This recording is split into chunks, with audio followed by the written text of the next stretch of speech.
Hey guys, welcome into the Bear With Us podcast. I'm Jack, he's Frank, he's Naz. All three of us back together once again. Talk some Bears offseason. Did a little draft talk last week. Thought a lot of your points were fucking awful and terrible. You listen to that shit? Oh, absolutely. all however long it was. I don't even remember. But yeah. You guys talked about Caleb for a very long time, which makes sense. Didn't talk about Rome enough, in my opinion. Because you guys are just fucking haters and trading down for Cooper DeJean, Frank. Really? Get fucking out of here. My God. I mean, what are we doing on this? We need cornerback depth, baby. I'm a supporter of minorities. Yeah, that's true. Finally, I could use some representation on the Bears. What am I left with? Who's white on the Bears? Is there anybody? Oh, I was just talking specifically white corners. There's tons of white people in the NFL. No, on the offensive line, I guess Cole Kmet. He's probably the best white Bears player, right? He might be the only. No, you got Jack Sanborn, baby. Oh yeah, Jack Sanborn's pretty good. Yeah. Is he going to be a starter? Do we think he's going to start next year? He should be. I just feel like every time he's on the field, he's doing something right. That's what I'm saying. Right. You know? Like to a point where, and it's not to belabor that whole point, but we were a tad bit upset about the Tremaine Edmonds signing because it's like I like Edmonds as a player, but Sanborn was balling at the inside linebacker position. Like, why not give him a full year to prove himself? There's always going to be another linebacker out there. That said, the Eagles lost some games because of linebackers, so I guess can never have too many of them. But at the moment, at that time, we were a little pissed. I mean, Tremaine played really well to finish the year. Agreed. Yeah, they agree. I think I kind of wish we would have set expectations a little bit better for that. I think for our listeners, because I do think free agents, you're so excited, to start the season. Obviously, the big name, big ticket guys, but just take some time. It takes time. Like it reminds me of like any big like NBA trade that's happened over the last few years. I think probably since like the Miami stuff where like 2011, I remember they started off kind of slow and then they started to like slowly gel together. And then it was just like became what it was. But people were so at like right away. I remember it was like not really working and people were like, man, what's fucking going on? And it takes some time. And it's like this whole thing in Phoenix right now that's probably going to get blown up after a year of just misery. It takes time. Things take time. So. And I think it did. I got no transition back to the draft, so I'm just gonna make a hard left, and just say I really liked the draft. I thought a lot of the picks they made were smart. The punter, the obviously the 4th round pick was the biggest surprise I think for everybody. But I liked the reasoning and thought behind it. You're giving Caleb essentially another weapon in the sense that he doesn't have to always have a perfect drive. Like they could stall at the 30 and 40 and it's not going to be basically game over or anything like that. Like you're not guaranteed to give the opposition a short field, right? Like he doesn't have to make every single play because now you have a punter who can just absolutely kick the perfect placement and get them in negative field position. So I get it. Didn't love it at the time, but then I saw that they traded back and got Booker, which I was hoping they'd take in the 4th round. So happy that they traded back in the 5th round to get him. Overall, I thought it was a really solid draft. Obviously, the first 2 picks, love it. We'll see what happens with Amagad, G-O-D-G. Frank, I'm sorry to say that. I know you're probably going to be upset. I really don't have a ton of takes. So that was kind of how I was hoping that draft would sort of go.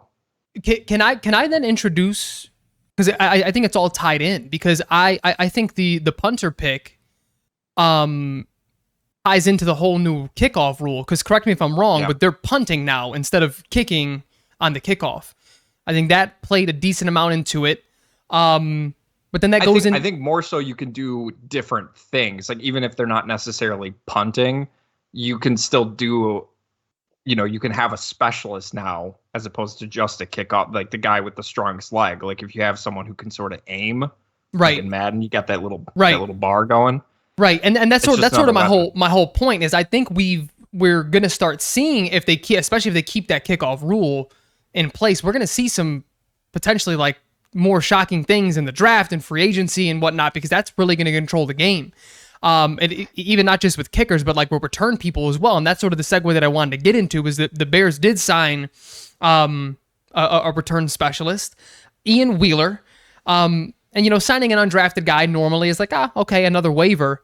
This, I don't know what the biggest undrafted free agent contract is. This has got to be close to it if it's not it. 3 years, $2.8 million. I don't know how much of that is guaranteed, but regardless, that made the headlines. Naz, you haven't done much talking today. I'm going to throw it to you. What were the just sort of thoughts around? Is it like a grander, this is just what it's going to be because of the kickoff rules? Or like, where's your head at with that signing? Yeah, the kickoff rules, just to clarify, the ball can be kicked from the 35 or, and it pretty much just sounds like Poles is trying to like take any special teams errors out of the game. Like all the loose plays, my take is that he's almost micromanaging from above. It's like, well, if I have like these assurances at certain positions, like Flus can't fuck that up kind of thing. So that's what I think he's trying to manage from the front office. He's trying to manage the team and how the style we're going to play without actually having any conversations about game plan and installed stuff. And I actually like it. I like everything about. The more I've thought about it, is Caleb is just going to be in this unbelievable position. If he's upright, I think we're going second round of playoffs minimum. That's how I'm feeling about the team right now. If he is standing up in a healthy pocket more times than not, I don't really know how. And also, like, this is a given for every NFL team, like barring any major like health issues. If he is standing up, we're going to the second round of the playoffs. I don't think there's like any way around it. I think we're that good. I agree, Jack. This is the one time I'm not going to disagree with Naz. Like this, like just Naz, I heard you talking on the podcast last week, talking about how you were getting like emotional when the Caleb pick was announced. And as much as I'd love to make fun of you for crying, I can't. Not that I didn't cry, but I get it. Like, this is something that I don't think we ever thought as Bears fans that we would really get to witness. The Bears actually putting themselves in position to get the best quarterback in the draft with the first overall pick in a draft where it's like very clear who the number one guy is. This wasn't 2017, as much as people want to go back and, with hindsight and say, well, obviously it was Patrick Mahomes. You look at a ton of those mock drafts and shit, and it's so clear that it was not that cut and dry. Like it's just gotten annoying at this point. Like, Mitch was the guy. You can think about whatever it is that you want about the process, whatever it might be. He was the guy. So just seeing that, like hearing his name, and Frank, I heard you talking about how he's just clearly embraced the Chicago stuff and really just made an ass clown out of RG3 and all those other dudes, Dan Orlovsky, who were just like, he's got to go to Washington and all this shit. Like, Washington has been any better when it comes to quarterback development than the Bears have. Like, seeing Caleb doing like the little, the bear claw thing. I was listening to Cole Kmet talk about it, and they've really taken to some like his personality. They've been hanging out a ton already. They went to the Cubs game together. It seems like this group is really gelling and gelling very quickly. So it's just it's really exciting to think that they might have the quarterback, like not just their best quarterback, but one of the best quarterbacks in the league potentially. It's very exciting. Yeah. And then on top of that, you throw in what Poles has been able to do with this offense, the guys he signed. Rome Odunze is your third wide receiver. Like, that's just unfair. And then also including a really good tight end in Gerald Everett, who I think is probably going to get forgotten about a little bit. But that's just a really good second tight end. The guy who's obviously familiar with Shane Waldron from his time in Seattle. So I love where this offense is at. Obviously, I really like where the defense is at. Could have used maybe a little bit more in the offseason. They weren't going to fill every hole. it's fine. I really like what they've done so far. So I'm right there with you, Nas. I think this is a playoff team right now. I think oh, go ahead, Nas. Well, I was gonna say, I was like, it's funny because I just feel like we have been saying this before any of the Justin stuff happened. We said this at the end of the season too. Like, this isn't something like we're like, oh wow, when you look at the roster now, it's like we've always felt confident about this team, and Poles just kind of like plugging these little holes. It's just making me more assured that this is going to be a thing. Frank, go ahead. Yeah, no, it did top that off too. Is just the ceiling is just much higher with Caleb. The floor was going to be there because this roster is being built. So even if Justin was still here, you're totally agreed with you. Now, maybe second round, it may not be what we're thinking. Maybe it's like we get to the playoffs, but regardless, yeah, I agree. I think, and the one thing that I'll never not take note of all of this when it comes to Caleb in particular is how they got there. This isn't the 3-win Bears team of a couple of years ago. This was a team that should have made the playoffs this past year if the coach wasn't an idiot. Like, we're not, we're awful, we're terrible, we won 2-3 games, now here's the start of our rebuild. This is the end of the rebuild, boys. Like, I don't want to say we're quote unquote done rebuilding. We're at the very end. We still need another probably blue chip player on the defensive line, but like, it's almost here, man. I feel like the trade for Keenan was the end of the rebuild. And that's to me, trading a potential rookie, right, whoever it might have been in the 4th round, for a 32-year-old veteran wide. Now, again, obviously, a lot of that has to do with how you want to help your rookie quarterback coming in, and you obviously don't know what's going to be there at 9. You don't know if any of those 3 receivers presumably were going to be there. But I feel like the confidence to trade a future pick, not even a future pick, just a rookie pick for a very well-run veteran, I feel like that was kind of, for me at least, was the end of the rebuild. I feel like we're ready to go now. I agree. No, and I mean, that's sort of just adding to my point, though, is I look at a lot of this as like luxury because they have not really sacrificed much for 2025. Like, they have their picks still. So what Poles has done is like he has the ability to isolate this year and maximize what he can without completely selling out the future. And now we're just stuck here.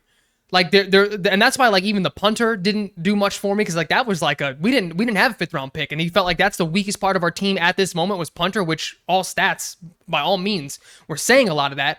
He just put his nuts on the table. He's like, all right, here's our punter for the next 30 years potentially. Like, who knows how long fucking punter's gonna be here forever.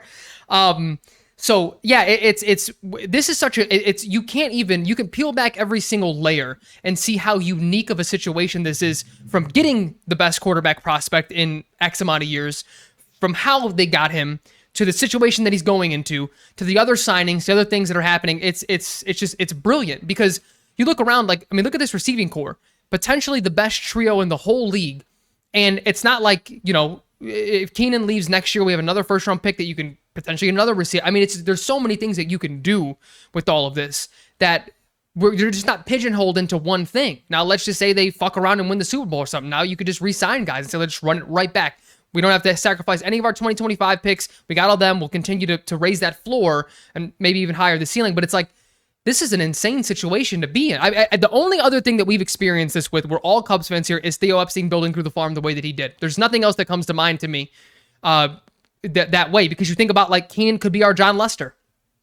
You know what I mean? Like, that was the big signing. That was because just what you said, Jack, when you were like, that to me was the moment. That was the moment for Cubs fans. It was like, oh shit. Right. He decided not to go back home to Boston to come here and like really complete this fucking thing. I think that was, I'm more swayed to what you just said right there. I think you're right. I think rebuild it. I don't want to be so strong and say it, but like, yeah, the parallels there are insane. We drafted Caleb, Frank. It's the draft is in. Like, the pick was in. Caleb's a Bear. He's wearing number 18. You could be a little bit bolder now. No, I know, but I mean, fucking nut up a little bit. I mean, thinking of the parallels, I mean, Chris Bryant was like the Caleb Williams, this kid that can just flat out fucking hit, best prospect in the draft. That, like, there's so much there that's just aligning right now. It's kind of incredible.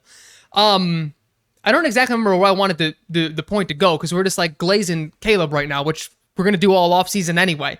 But I did want to find a way to roundabout get to Ian Wheeler, because 3 years, 2.8 mil. Again, we talked about this, but to me, what I'm starting to peel back with some of these signings and some of the moves is I think Ryan Poles is telling you what he thinks about certain players. This, to me, tells me, let me word this better. This, to me, only goes into what I love about Ryan Poles the most. The guy trades a second in one of the worst trades of all time for Chase Claypool. He does not feel the need to just stay tied to him. He's not married to that. It didn't work. He moves on. I think we're seeing that with Velus Jones here. Because Velus, there is no route tree. There's not much he can do on offense outside of a couple of jet sweeps. His thing was going to be, if he was going to be on this roster, was a return specialist. I don't think they like what they see out of that either. Otherwise, you don't give 3 years to an undrafted free agent, but who by all means sounds like a really good returner. I'm not going to act like I watched the kid's tape, but people seem to be impressed with them. Am I off base there? And I guess I'll throw it to Naz again. Are you sort of picking up what I'm putting down? Yeah, no, I think I agree. This is clear that Poles is reflective, and he's a realist. Yep. He's he is not going to hold on to someone because of where they drafted, and he falls under the theory and the attitude of, it doesn't matter where I pick them. It matters how they perform. You don't perform, we have to move on. If you're not filling the need that we brought you here for, it's time to go. And I mean, that's probably the most impressive thing about him. The guy, Poles is like fucking Eric Gagne. He's the closer. There is no memory of Barry Bonds taking him deep. He's closing the next 84 in a row. He doesn't give a fuck, and I love it. It's awesome. That's an incredible comparison. I like that. Go ahead, Jack. You just have to assume that one of these rookie free undrafted guys are going to stick around and make an impact on this team. He's done it the last 2 years with Tyson Bagent, obviously Jack Sanborn, who we talked about a little bit earlier. You just have to assume that Poles is just going to find another good value that maybe not necessarily a starter, obviously, but someone who will come in and make an impact early on. Seems like this is kind of Ian Wheeler seems like to be that dude with really good speed. Obviously, you can still, with the new rules, you kind of want 2 returners. So maybe there is still some value in Velus Jones being your, 6th wide receiver or whatever it is. But I think to Naz's point, he does have to clean up a lot of the dumb fuckery that we've seen the last couple of years with him to make sure that doesn't happen. But it's a guy to come in and push Velus Jones. And if he ends up getting cut, he ends up getting cut. One of the guys, I think Keith Randolph from Illinois, I think I really did like that pickup as an undrafted guy. I saw some people projecting him between the 5th and 7th round. So that's another name to go right into that D tackle spot. 3 technique could potentially be, a good depth piece as well. So I agree with you guys.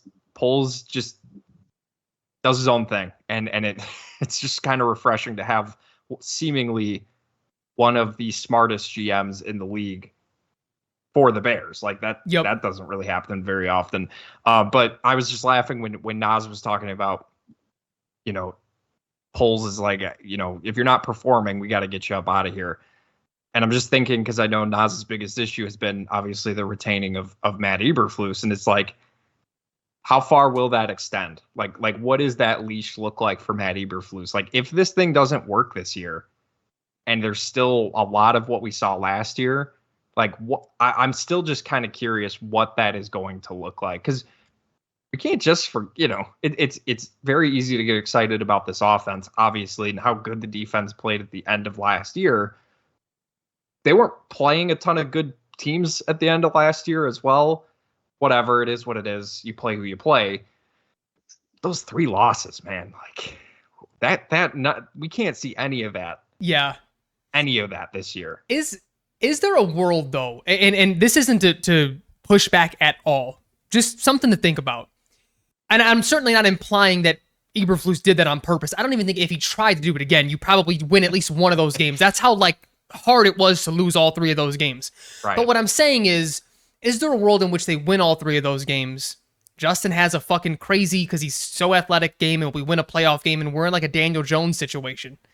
No, Or does the number one 'cause I pick don't just think- totally negate that and it didn't matter what, unless like Fields won a fucking Super Bowl or something, and even then maybe not. I'm just gonna answer real quick, and then Naz, you can answer too. Just really quickly, I don't think wins or losses played into the Justin Fields factor. I think it was just it is what it is. You have an idea of who, because it wasn't like he lost those games. It was just the team kind of blew it overall. So I think you have a very clear talent in Caleb Williams. Like, let's just keep it real. Caleb should be much better than Justin right out of the gate. Like, I don't think it's going to be that close. And again, like you were saying, Frank, it's not like the Bears losing those 3 games impacted them getting the first overall pick. It's not their pick. So I don't think if they won those games, I don't think Justin would be here still. Same thing for you, I think it would have been a tougher decision. I mean, Justin might not have been the reason we lost a couple of those games. We would have come away from those games talking about how well he played, though, instead of how Flus fucked it up. And the general morale and the reactiveness of those games would have been like, okay, Justin's kind of growing. If he had played well in a playoff game and we, God forbid, we won that playoff game, holy shit. Like, then we would have been in serious trouble of not having Caleb. Yeah. What if he was the MVP like Mitch? Yeah. I mean, obviously we can't really. At least we don't live in that world. Yeah, we don't live in that world, so it's hard to discuss and project what would have happened. But yeah, I'm glad it didn't come to that. I do think, well, Poles' day-to-day experience with Flus is something that we kind of can't calibrate. Like, we don't know what that's really like. Flus, he talked about how Flus like held that locker room together all, for these last 2 years with all of the weird shit that happened. And like, he's a morale guy. Like, you can tell dudes at least like him. Maybe they don't love him like the way he loves Caleb already, but I think he's also like, the team is good. The roster he's built is good. It's going to be hard to make Flus look bad. I just don't see how Flus fucks this one up. Yep. Like, there's going to be so much out of his hands that like he just has to make the defense play well and keep vibes up. Like, that's not the hardest job in the league. There's harder jobs in the league right now. Yeah, 100%. And really, that was sort of my overall point was, we've given Poles, deservedly so much credit, but that decision to move on from Justin could have been much harder and would have been much harder, I think, to Naz's point. And I'd like to believe, because what we've all alluded to at some point is like, whether today or, other episodes, is we're just so glad to have Poles, fucking smartest guy in the league. He's great. He's Theo Epstein.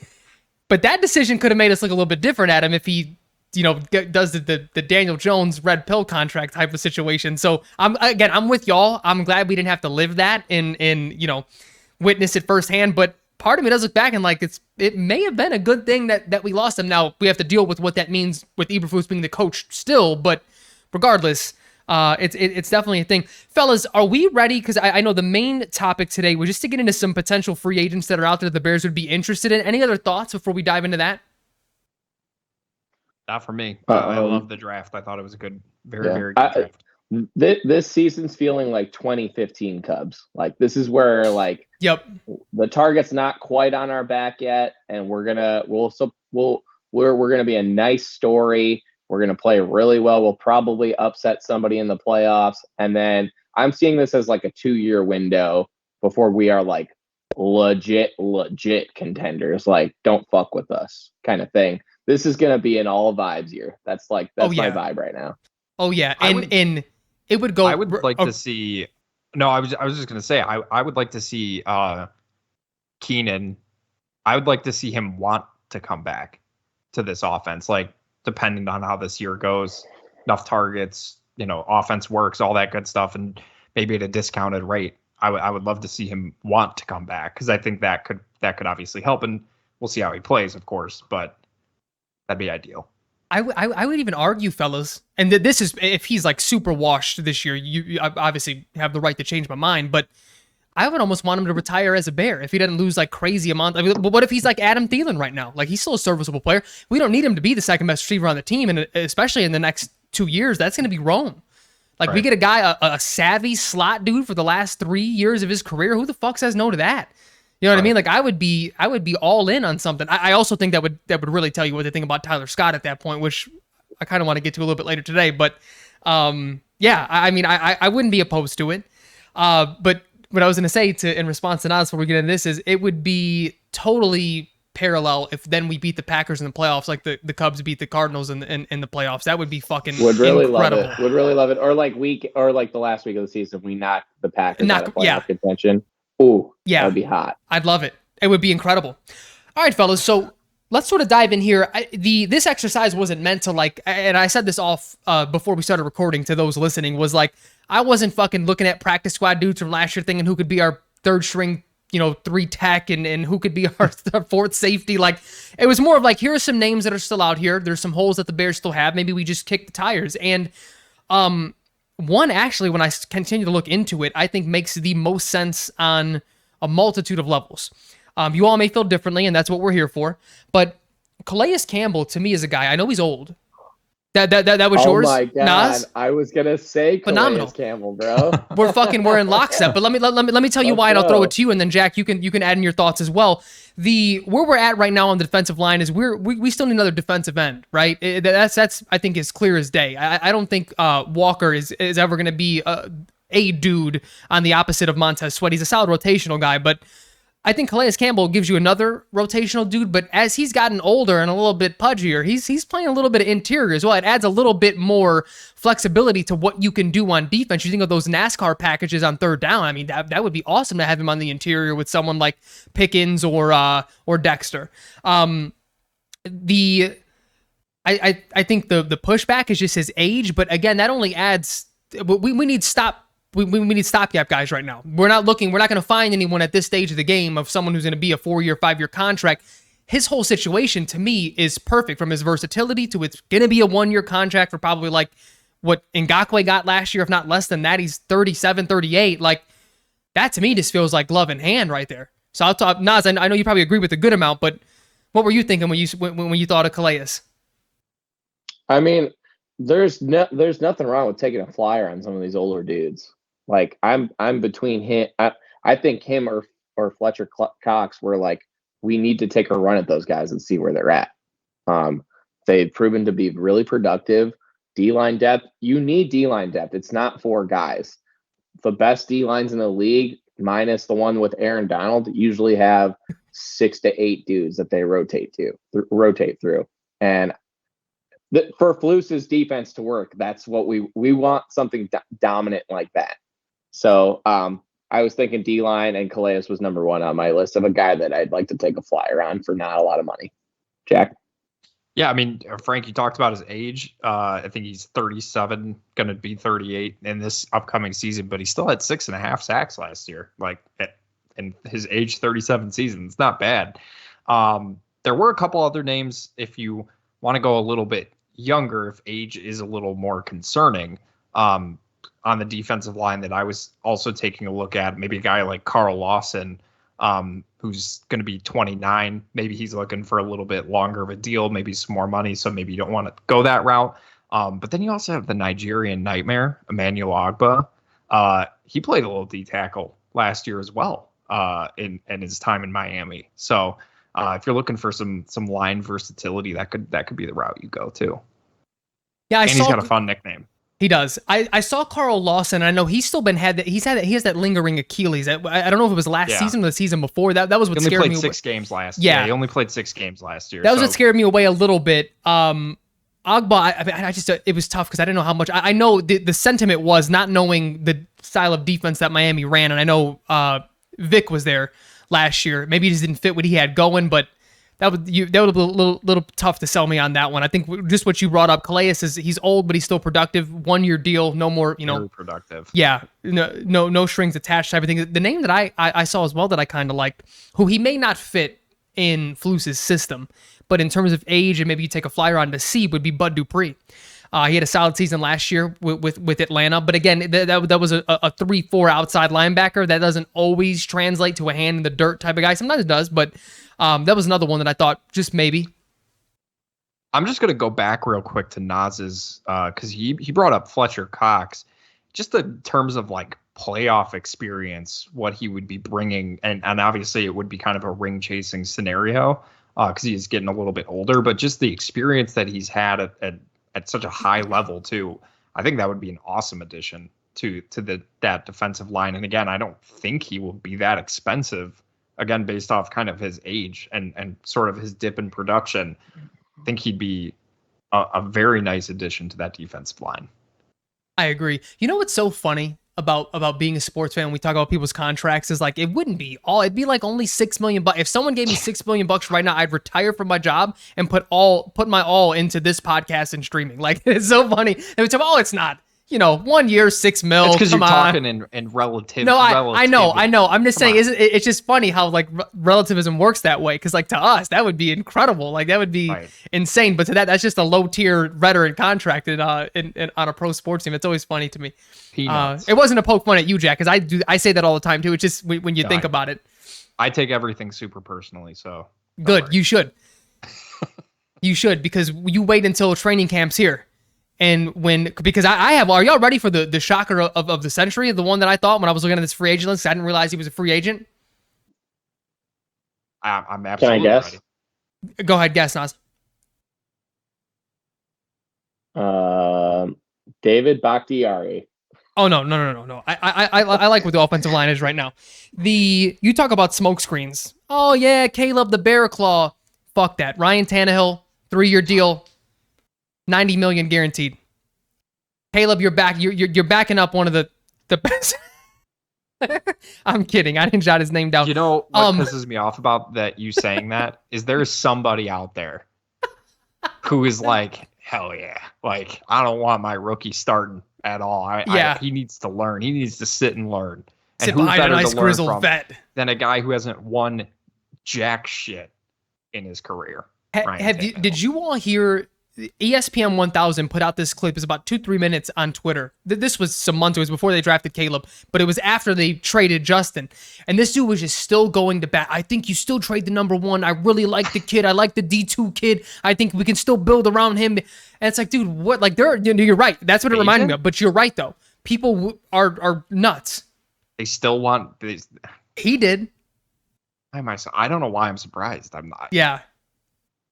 Listen, until Caleb this year can put this to bed, but until further notice, the best job in the NFL is the Bears' backup quarterback because the fans love you. You're adored when you're the backup quarterback in Chicago. Until you play, and then everyone is like, it's an amazing job anywhere because you're either not even noticed and people don't even know your fucking name, or the starter sucks and everybody loves you. It's a great gig. Yeah.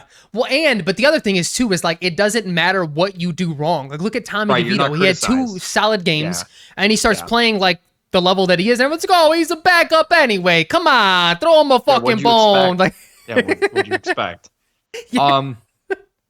There was a couple other names that I saw on that list that I thought could be kind of interesting, and mostly on the offensive line. And I know, Frank, you said you kind of like where they're at. I know you don't want to, mess around with things too much. But there is your boy, your guy, Charles Leno. He's available out there. You can always bring him back. But in all seriousness, Andres Pete, guard, in case you're worried about Tev a little bit, get some security there. And then, the best center available, in my opinion, is Connor Williams, who's he's going to be 27. Obviously, he's coming off of a very serious ACL injury, and that's why it sounds like he hasn't signed anywhere. If you want to give him like a 2-year deal while he's rehabbing and let Ryan Bates be your center, and if he's good, great. You solve the center issue. If not, see what Connor Williams has when he's healthy, ready to go. That might be a sneaky good signing. I do think they need to get a little bit more depth on that offensive line. I'm not in love with it. I think they're serviceable, which is kind of all you want. But Amagaji, I really don't think will play a whole lot this year unless Brax is just absolutely horrible, which I don't know. Do we all kind of feel good about left tackle? Like No, interior, whatever. I don't know why we would feel great about the O-line in any other than Darnell. Why right? would we feel good about this O-line? I feel okay about the O-line. Sure. Correct. But I don't feel good about them. If we don't sign one of these free agent O linemen for just depth purposes, I would actually be shocked. Truly. Yeah. And that was sort of what I was alluding to earlier, is that I didn't take a deep dive into like more depth pieces. I expect them to do that 100%, probably even sign a guy that I haven't even heard of. What I wouldn't do is give like Bakhtiari a bigger contract, or some of these dudes who are like, oh, he's done. He's cooked. Yeah. Bakhtiari's fucking cooked. Yeah. And that's what I mean. But for depth purposes, absolutely. I may be a little bit higher than okay on them, just because I truly do. I've said this before. I truly do think Justin put that offensive line in about as worst situation as you could. It's not to say that they're good, but I do think you really take this year to reassess what you have in certain areas, because all that said, even with Justin holding the ball forever, especially specifically Braxton Jones, he played still well. Like, and maybe you only have a Charles Leno, and every single year you're like, can we upgrade in the first round? Can we move up? Can we sign this guy? Can we trade for this guy? But that's a much better situation than being on fucking Jamarcus. What was Webb Island? What do they call it? The turnstile. Yeah, like I would much rather have that. You know what I mean? Now the interior is what I'm much more worried about. I feel very comfortable with these tackles. Interior, that has a lot to, there's a lot to be desired there potentially. The last position that I was kind of looking at that I think could be addressed in free agency, just based off of kind of where they're at right now. Maybe corner, maybe you get whatever. I think they're good at corner. I think they have a lot of good overall pieces at corner. But for wide receiver, like, I guess it comes down to really just how you feel about Tyler Scott, only because who? He's right. Wait, hold on, wait, Jack, can we pause right there really quick before you keep going? Because I had wide receiver on the list as well. Can we get a quick Tyler Scott temperature check, fellas? Where are we at with Tyler Scott? Well, he's wearing number 10 as a wide receiver, and that doesn't make me feel great, because it's not like DeAndre Hopkins or Tyreek Hill, like number 10. Like, it's like number 10, like a backup number 10, which I didn't see a whole lot last year where I was like, oh my God, they need to get this guy the ball. They need to give him more opportunities. Like, I thought he made a couple nice plays here and there, but it's just like, if one of these guys gets hurt, they were a DJ Moore injury away from an unwatchable offense last year. Well, and then you have two specialists behind Tyler Scott and Dante Pettis, who they brought back, and then Velus Jones, and obviously Equanimeous St. Brown is no longer with the Bears because they don't need a blocking wide receiver, which should tell you all you need to know about all those bubble screens we won't be seeing this year, which is very nice in my opinion. Nas, Tyler Scott, you got your jersey? The ball skills were not evident last year. Yeah. And he looked lost. Is a concern. And obviously this is a depth thing, but I definitely subscribe to keep strengthening your strengths. And if there's a 1-year deal out there to add Zay Jones, to add Hunter Renfrow, I would want to do it, just because whatever your strength is, you want to keep that your strength. And that's like, you're going to model your game plans are going to be modeled after what your strength is and how you can put pressure on other teams. And Keenan Allen, injury history. Okay. This will be Rome's rookie year. He's going to hit a rookie wall. We hope for health. DJ has been in the league for a minute. He's also playing for a new contract. Like, it's not up this year, but I know he's thinking about it. He's probably going to hold out next year. Like, it's okay to add depth to the team. And guys, there's going to be an unhappy receiver of this 3. All the fucking 1,000-yard season shit I'm seeing on socials, where like they're each going to go, like, it's a race to 1,000, and the projections have them all going for like 1,100 yards. Like, that is not going to happen. Let's fucking relax. It's still a rookie quarterback. Like, I get it, people got to eat, but there's going to be an unhappy dude. And so it's like maybe we can get someone on a 2-year deal to kind of alleviate any pressure of like re-signing Keenan, or if there's a season-ending injury to somebody. Like I do think getting a receiver, it would be a prudent move. I don't even know how much cap room we have left. I know I'm usually the numbers guy, but and maybe I'll look it up before we end the pod to put everybody like on notice on like what we're working with. But I'm in favor of getting another receiver for sure. Yeah, and it's funny because that's I had receiver, and I'm actually shocked. I didn't know if you all would feel as strong as me about it. Not that I'm saying I thought y'all were high on Tyler Scott, but when I was going through it, I was like, you know what? I wouldn't be, because to answer my own question, Scott last year obviously didn't have the most amount of reps. Like he didn't get the most amount of targets, but he certainly didn't capitalize on that either. Like there were times where he's just slowing up at weird times, and just like clearly him and Fields weren't on the same page quite a bit, and it looked like it more times than not. And this wasn't always the case. It's not throwing a cape for Fields, but like it looked like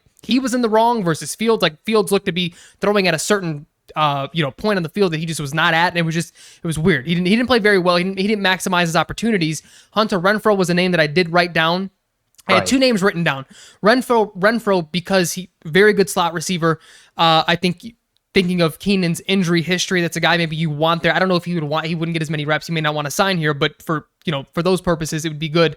The other guy, because I think about how to completely maximize this room. And right now, Tyler Scott is going to be the speed, take the top off, guy to open up that middle of the field, open up these elite route runners.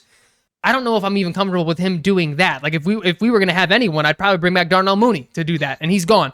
So the other guy that I had, and you guys are going to hate it, and that's why I love it. 1 year, $12 million to MVS, baby. Let him just take the top off of a defense. Straight line speed, 2-time Super Bowl champ. Jack, put some fucking respect on his name. The guy can't catch a ball, Frank. Can't Jack, catch he the caught ball. the most important ball in the AFC Championship game. All that You matters, want baby. MVS? Is that what you want? You want MVS? That's not what we would sign him for. I'm just saying he can make crucial catches. He's dropped crucial catches, but he can also make crucial catches. So it's like he a 50-50 deep threat. Ugh, Like we're just like hold on. Hold on. It would strictly be a go ahead. No, I was just gonna say. I think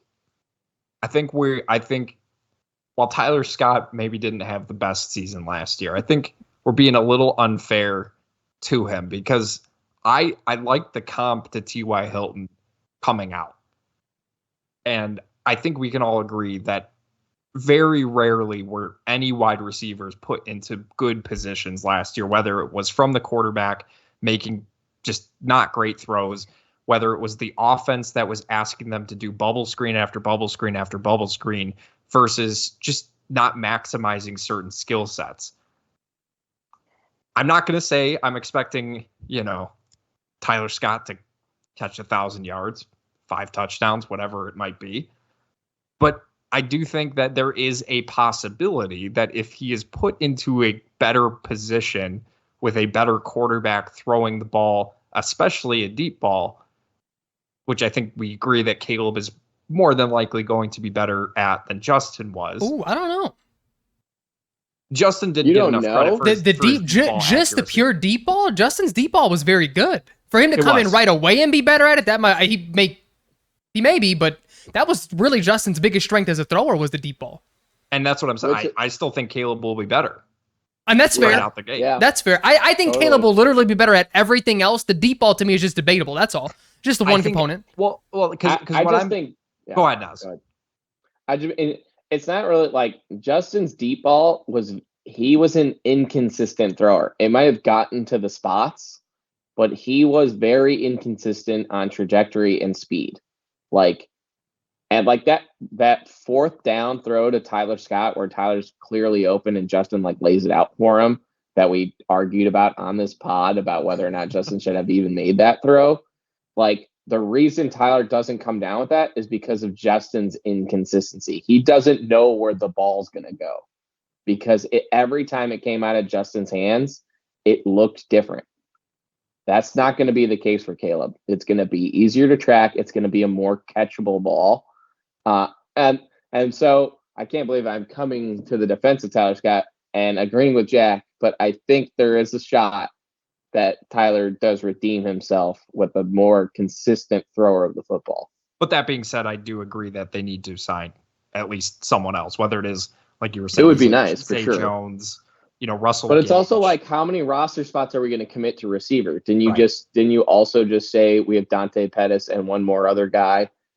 Bayless Jones, and they have Colin Johnson, who's just a guy, and Simba Webster, who's still on this roster for some reason. Yeah, like we're talking like I mean, I would hope Bill is not on the roster. So like we're talking, we already have 4 roster spots committed. Like I would like to throw one more. Oh no, that's 5, right? Tyler, Dante, plus the big 6. 3. It's 6 with Bellis. Yeah. Yeah. So it's like, okay, if they decide to keep Bellis, we're gonna sign a 7th. That's kind of nuts. I will say though, Dante this Ian Wheeler signing is going to tell us a lot about whoever's going to be that specialist. I think he's already the guy. You don't sign an undrafted dude to a contract like that unless he is. It's clearly they had competition for him, so that could be Vellis and Travis Homer. That's 2 more spots that it could. I mean, it could be he's a running back. I haven't watched his tape, but it could also be like, hey, maybe Khalil Herbert's out here because now we have a 3-man running back room. I don't know. I have no idea what they're thinking with it, but that's going to lead to some people getting cut. Homer is gone. He's out. Homer's probably gone. Yeah, Homer's probably gone. Jakeem Grant, Marquise Goodwin, bring one of them back. I like Jakeem Grant a lot. He won me a couple fantasy games actually as a return guy. DeAndre Carter, Sterling Shepard. There's a couple names. Out. Allen Robinson is no longer available. He's with the Giants. Yeah. R.I.P. Have fun, babe. Where his career goes to die. All right, fellas. So you heard it here first. Bears getting the second round of the playoffs. MVS will make a big catch in the playoffs from Caleb Williams. You really hate MVS, huh? I do. As a 4th guy, though? He's a fucking bum. Give me Tyler Scott over MVS wow. any day of the week. Shut the fuck up, Jack. Are you kidding me? That's T.Y. Hilton 2.0 you're disrespecting. How many 3-reception, 160-yard games does fucking Tyler Scott got under his belt? Because I know MVS has got like a couple of those. You know what, Nas? When Tyler Scott finishes 4th in receiving on this team with 1,800 yards, okay? How many yards? God damn, Caleb Dawson for 6,000? Oh, obviously. Yeah. I would settle for 3,500. Yeah. By the way. No, it's got to be 4. It's got to be 4K. Come on, enough's enough. I'm tired of the stat. What did CJ just throw for? What did Stroud just throw for? He just got picked off by a kid in China. Okay, like let's settle down here, or Japan, or whatever it was. I also do think the 3 of us need to settle down a little bit on Caleb in terms of ball security. I think we're kind of overlooking it. Like, he is going to have some rookie moments of fumbling the football. Maybe not third-year moments like Justin did, still fumbling the football, but I think there's going to be some growing pains here, and might not look great early, but we'll obviously stick with it. It was never his fault. It was never his fault. Okay? It was everybody else. All right, fine. Yeah, I don't understand why we're even having this conversation. What's Caleb the problem? I watched the tape. Caleb literally made 0 mistakes in college. Yeah, what's the problem here? I'm just saying, like, maybe like he's not going to be a top 5. I don't know. You know what? Rookie year. I don't like this dynamic shift because we tried to add nuance to some of Justin Fields' mistake, even if we thought they were his fault. And you were like, "Fuck that, he's a bum. We're moving on from." And now Caleb's here. We're not babying him, baby. He's here. We're here. We're not running from expectations. And I was right about Justin. They're thinking. Oh no, you were turning kickoffs on the next team. Yeah, I'm absolutely right. No, you were right, but I'm just saying, like. And I'm not saying we're doing this out of spite. Baby, we're here because I babied the fuck out of Justin his rookie year. Oh, well, you have to. You have to with rookies. Not Caleb. Yeah, that's what I'm saying. But but babying to me is 3,800 yards. Caleb's a different beast, baby. There's a scale here. This is Caleb's relative.